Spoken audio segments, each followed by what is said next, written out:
el juicio es necesario. ¿Pero por qué, pastor? ¿Por qué? Bueno, el juicio es necesario. ¿Sabe por qué?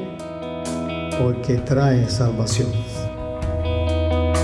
Porque Dios obra por medio del juicio para rescatar, para salvar a un remanente, para salvar al pueblo de Dios.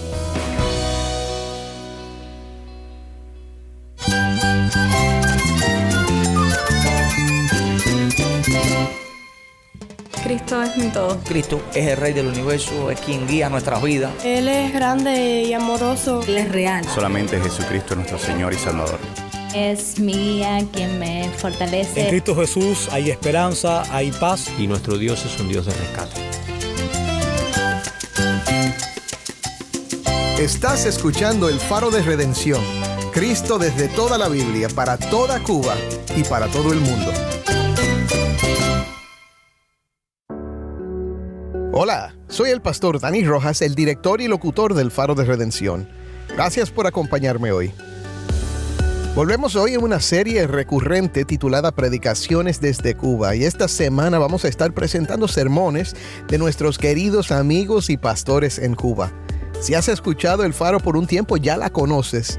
La misión del Faro incluye compartir la voz del pueblo de Dios en Cuba, y es por eso que dedicamos este espacio para compartir estas predicaciones desde Cuba. Hoy presentamos la primera parte de un sermón por el pastor Iván Vázquez de la Iglesia Bautista Nueva Vida, Habana Vieja. A través del mensaje de Amós 9 vamos a reflexionar juntos sobre cómo no existe escondite para el corazón rebelde ni refugio que nos libre del juicio de Dios. Si el Dios soberano está en contra del pecado, ¿qué esperanza nos queda fuera de su misericordia? Si tienes una Biblia, busca Amós 9 del 1 al 10 y quédate conmigo para ver a Cristo en su palabra.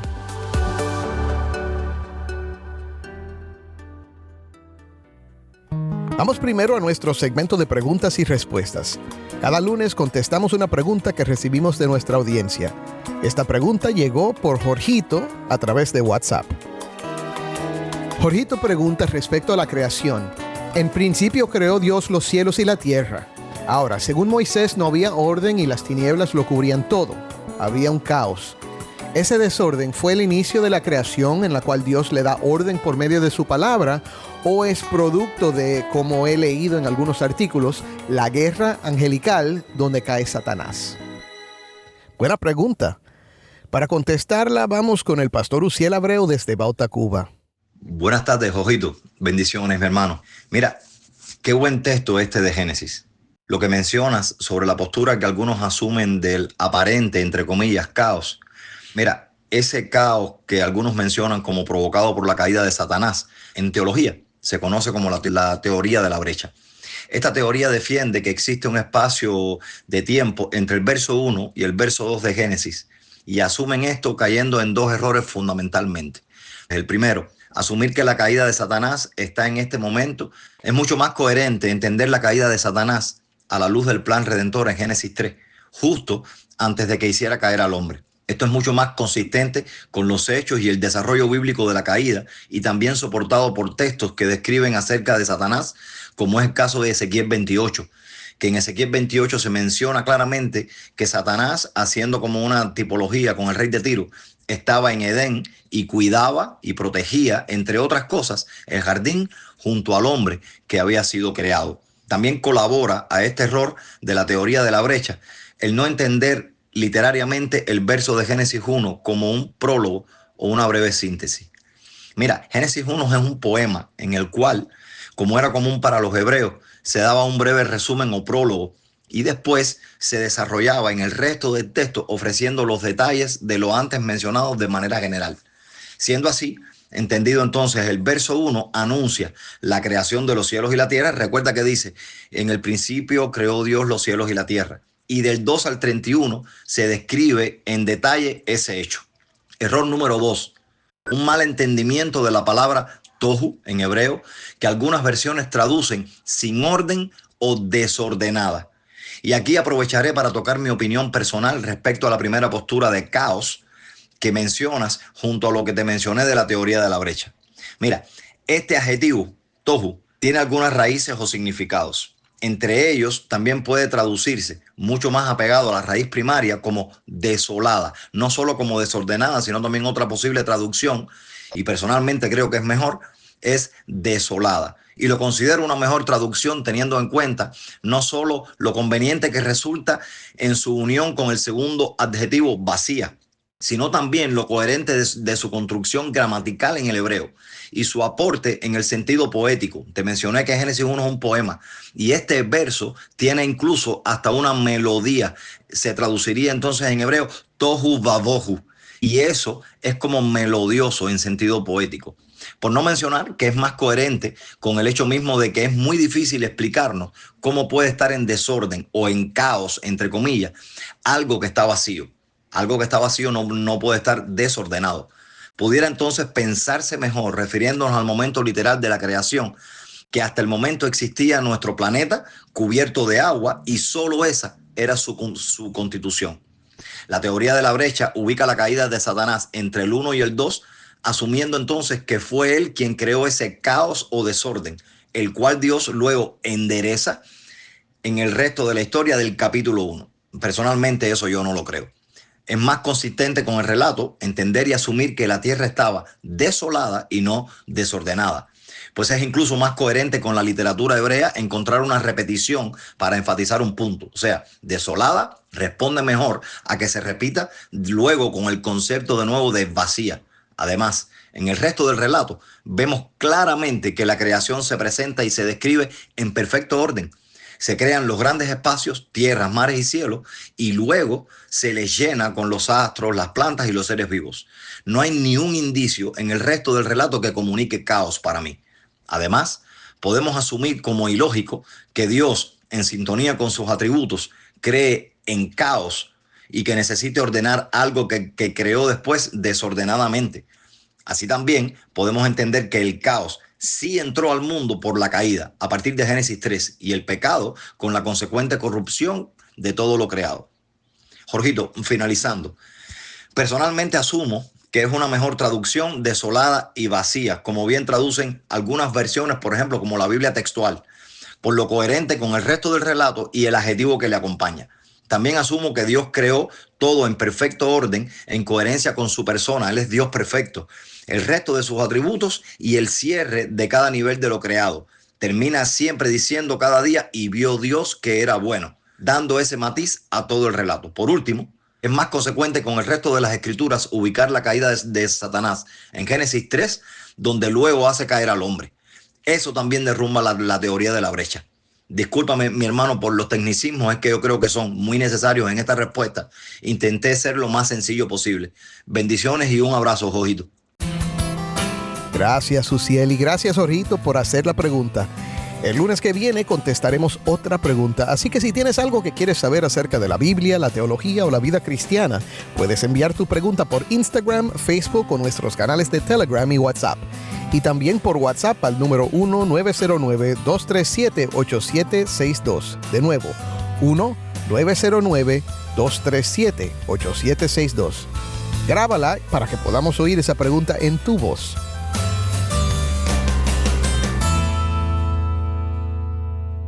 Y ahora vamos al estudio de hoy. Bueno, estamos en la serie de Amós y queremos seguir predicando de este libro de profeta Amós. Y hoy vamos a estar en el capítulo 9 para leer los versículos del 1 al 10. Así que si usted puede ir allí en su palabra, en la palabra de nuestro Dios, y tener allí ya abierto Amós, capítulo 9, vamos a estar leyendo los versículos del 1 al 10. Dice la palabra de nuestro Dios: vi al Señor que estaba sobre el altar y dijo: derriba el capitel y estremezcanse las puertas y haz los pedazos sobre la cabeza de todos. Y al postrero de ellos mataré a espada. No habrá de ellos quien huya ni quien escape. Aunque cavasen hasta el Seol, de allá los tomará mi mano. Y aunque subieren hasta el cielo, de allá los haré descender. Si se escondieren en la cumbre del Carmelo, allí los buscaré y los tomaré. Y aunque se escondieren delante de mis ojos en lo profundo del mar, allí mandaré a la serpiente y los morderá. Y si fueren en cautiverio delante de sus enemigos, Allí mandaré la espada y los matará, y pondré sobre ellos mis ojos para mal y no para bien. El Señor, Jehová de los ejércitos, es el que toca la tierra y se derretirá. Llorarán todos los que en ella moran, y crecerá toda como un río, y mermará luego como el río de Egipto. Él edificó en el cielo sus cámaras, y ha establecido su expansión sobre la tierra. Él llama las aguas del mar, y sobre la faz de la tierra las derrama. Jehová es su nombre. Hijos de Israel, ¿no me sois vosotros como hijos de etíopes? Dice Jehová. ¿No hice yo subir a Israel de la tierra de Egipto y a los filisteos de Caftor y de Kir a los arameos? He aquí los ojos de Jehová, el Señor, están contra el reino pecador, y yo los asolaré de la faz de la tierra, mas no destruiré de todo la casa de Jacob, dice Jehová. Porque aquí yo mandaré y haré que la casa de Israel sea zarandeada entre todas las naciones, como se zarandea el grano en una criba, y no cae un grano en tierra. A espada morirán todos los pecadores de mi pueblo, que dicen, no se acercará ni nos alcanzará el mal. Oramos. Padre, te damos gracias por tu palabra y te pedimos en esta hora que nos ayudes a entenderla y a vivirla. Que tu espíritu que habita en aquellos que tú has redimido haga la obra y nos empuje a vivir con responsabilidad tu palabra. En el nombre de Jesús. Amén. Querida iglesia, saben que existen cosas en este mundo que suceden sí porque sí. Déjame ponerle algunos ejemplos. El sol emite luz porque sí. No puede hacer otra cosa que dar luz. La tierra rota y se traslada alrededor del sol porque sí. Está allí y lo hace todos los días. Envejecemos, sí o sí. Y note bien, porque cuando entramos en este pasaje, a la luz de todo lo que hemos estado viendo en el libro de Amós, llegamos a un punto donde de alguna manera esta es la tapa del pomo. Es lo que sella el pomo, es lo que cierra el pomo. También, como decimos por ahí, es la gota que rebosa la copa. Y de alguna manera, de la misma manera que reflexionamos en que el sol emite su luz sí o sí, la tierra gira y rota sí o sí, y envejecemos sí o sí, en ese mismo sentido este pasaje nos muestra algo muy encaminado en esta realidad. Dios juzga el pecado, sí o sí. Dios juzga el pecado, sí o sí. Ahora, a la luz de esto, hay varias cosas que debemos tener en cuenta cuando reflexionamos en este texto de que Dios juzga el pecado sí o sí. Lo primero es que no existe un lugar seguro para escapar. No existe un lugar seguro para escapar. Hermano, cuando leemos los primeros 4 versículos del capítulo 9 de Amós, nos damos cuenta de que nos quiere dar a entender que tengamos presente de que no existe un lugar en que se pueda escapar. No hay un lugar seguro para escapar del juicio por el pecado. Y note para que vea que el profeta ahora en una serie de visiones, que esta es la última y de hecho es la climática o la más fuerte de todas, ahora a él lo que hace es ver al Señor que está sobre el altar y le dice algo. Note, porque es una sentencia contra el pecado de Israel. El pecado de Israel que no es más que tiene que ver con ¿qué? Con el pecado contra Dios.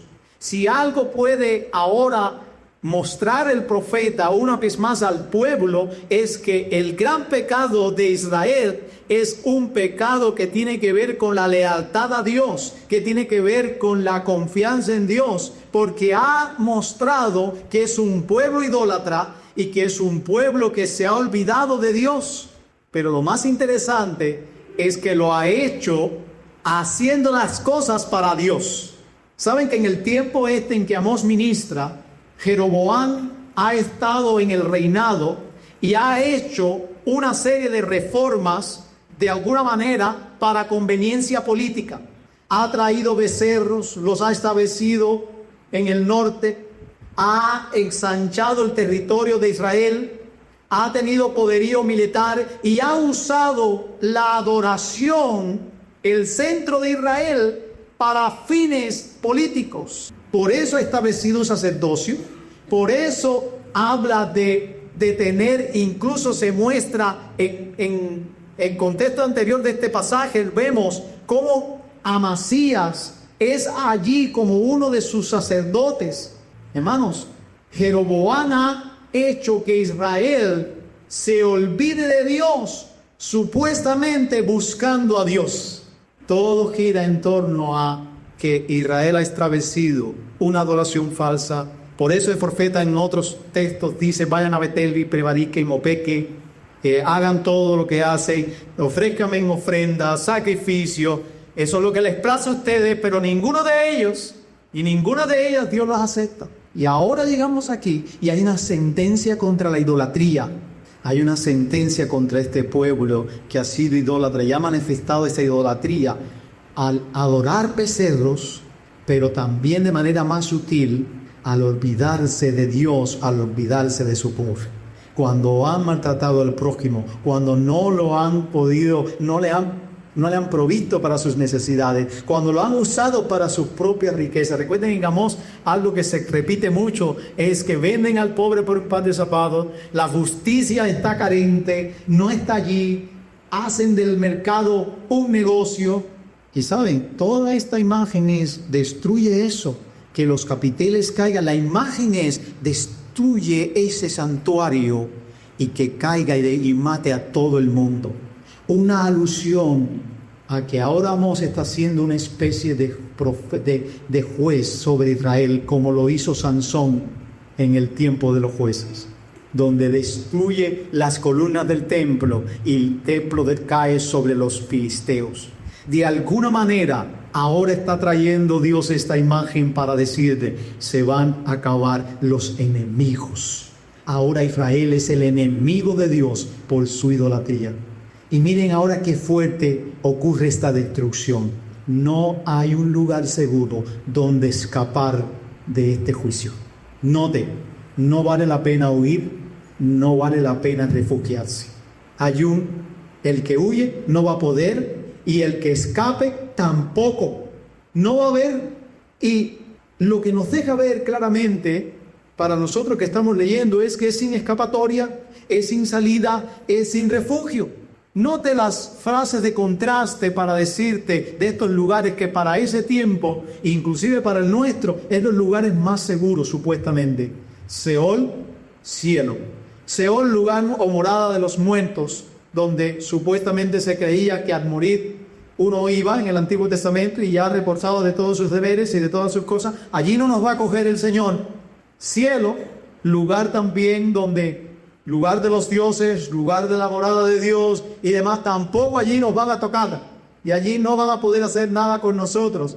Y la frase se va contrastando. En el Seol no va a ser un lugar seguro, en el cielo tampoco. En la cumbre del Carmelo, recuerden capítulo 1, el león ruge y la cumbre del Carmelo se seca. Un lugar fértil, un lugar de que cualquiera quisiera estar. Allí era un paraíso terrenal, pero allí tampoco vas a estar seguro.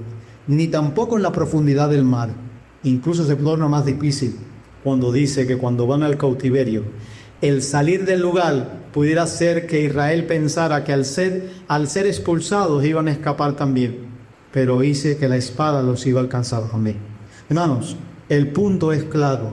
De ese juicio, nadie en Israel se va a escapar. Nadie se va a escapar. Y me viene a la mente lo que sucede muchas veces en la crianza de un padre con un niño cuando hace algo malo y el niño trata de huir. ¿Qué dice el padre? Yo te cojo, no importa dónde te metas. Y nosotros sabemos que eso es una realidad, que nosotros lo hemos hecho, lo hicimos. Corrimos, nos escondemos, nos hicimos todo, pero al final nos cogieron. Y tú sabes lo que nos tocó. De alguna manera, hermanos, esta es la imagen de esta primera porción de Amós. No hay lugar seguro para escapar. El alma que pecare debe morir, o más quizás a tono con este pasaje, debe ser buscada. Hermanos, entendamos que más tarde o más temprano el pecado es juzgado. Tu pecado, mi pecado es juzgado. No por mucho huir, escaparás. Y déjame decirte las maneras en que a veces nosotros tratamos de huir de que el pecado nuestro sea juzgado, como lo hizo también el pueblo en tiempos de religiosidad. La religiosidad no te va a ayudar. Si alguien era religioso, era el pueblo en tiempo de Amós. Ofrecían rituales todos los días, ayunaban, hacían fiestas solemnes, hacían todo eso. Eso no te va a ayudar. Encubrir tu pecado no te va a ayudar tampoco. Taparlo, posponerlo, pasarlo por alto no te ayudará. ¿Hasta cuándo tu alma fugará con Dios al gato y al ratón? ¿Hasta cuándo? Lo mismo que pasa en el juego. El gato se come al gato. No creas que va a ser diferente. Nuestro Dios se ha propuesto juzgar el pecado. Sí o sí. No existe un lugar para Israel que le proteja de Dios. Nosotros sabemos en la historia que Israel fue invadido por los asirios y fueron llevados deportados, fueron juzgados. No existe un lugar para Israel. Israel ha pecado, Israel debe vérsela con él, con Dios. No hay un lugar para el pecador que le ayude a huir de la ira de Dios. No lo hay. Aquí ellos están bajo la ira de Dios por su rebelión, por su idolatría. Pero la pregunta sería, ¿por qué? ¿Por qué Dios trata de ahora enjuiciarlos? ¿Y cómo eso podemos entonces nosotros ver que Dios mismo se ha determinado juzgar el pecado sí o sí? Y la primera cosa que nosotros tenemos en cuenta a la hora de examinar eso es que no hay lugar para escapar, por eso es que hay que juzgarnos sí o sí.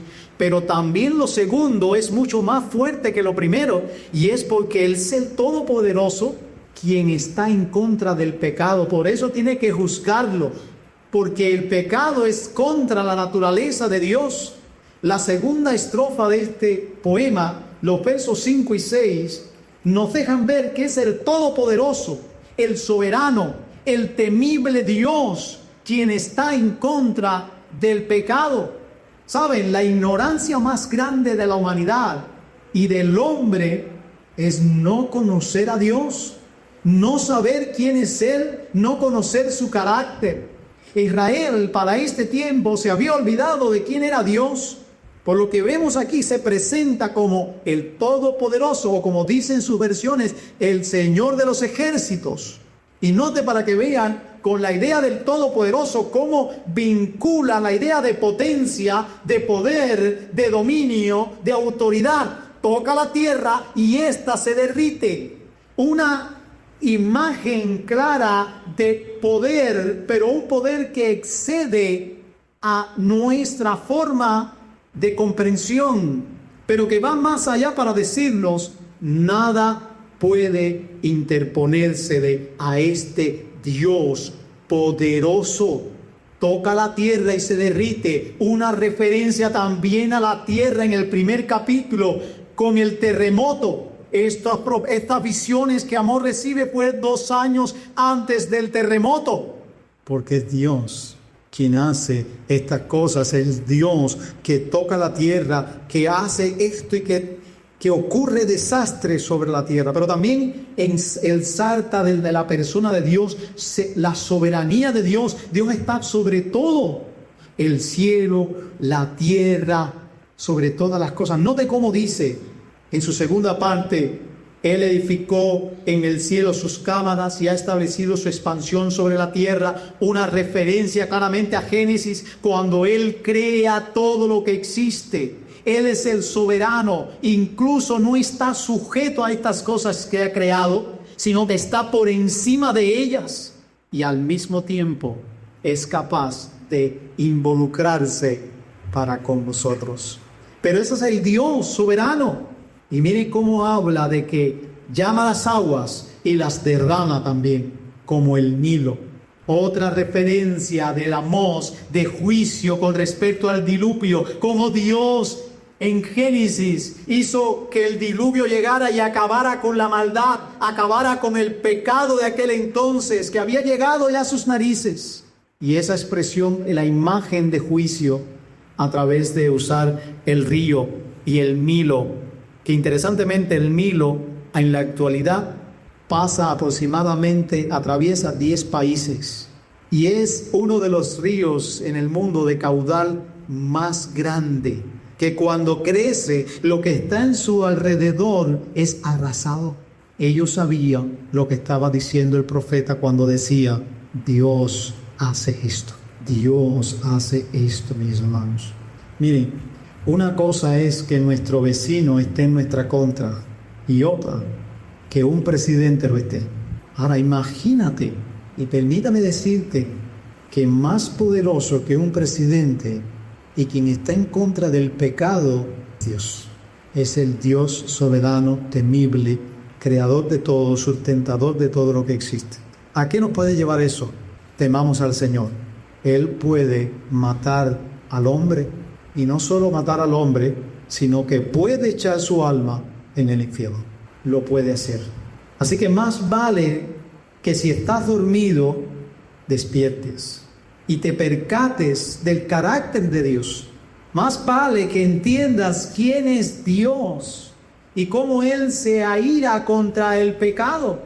Por lo que nosotros en medio de eso tenemos que clamar a Él para reconocerle como tal, pero también como Habacuc, en tu ira, acuérdate de tu misericordia.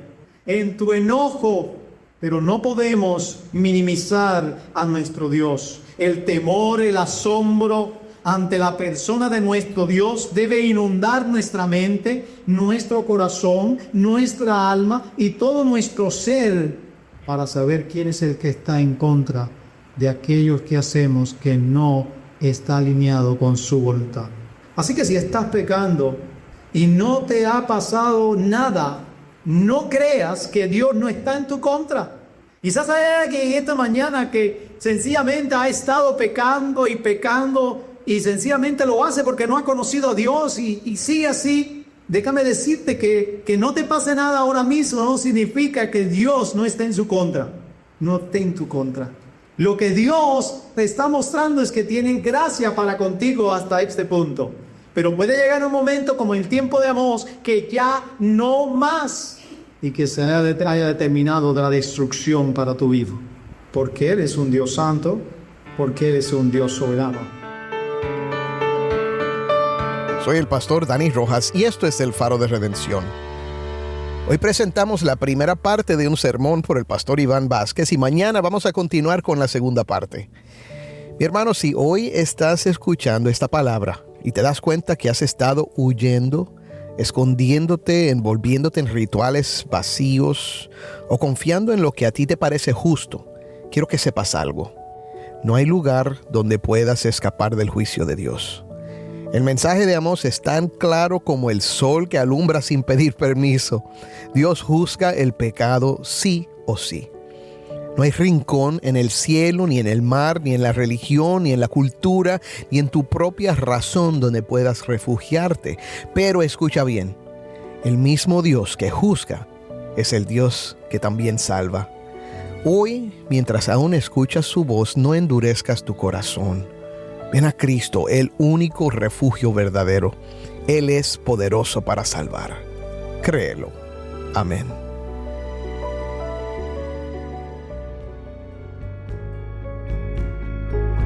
Soy el pastor Dani Rojas. Te invito a que me acompañes mañana en esta serie Predicaciones desde Cuba. El Faro de Redención. Cristo desde toda la Biblia para toda Cuba y para todo el mundo.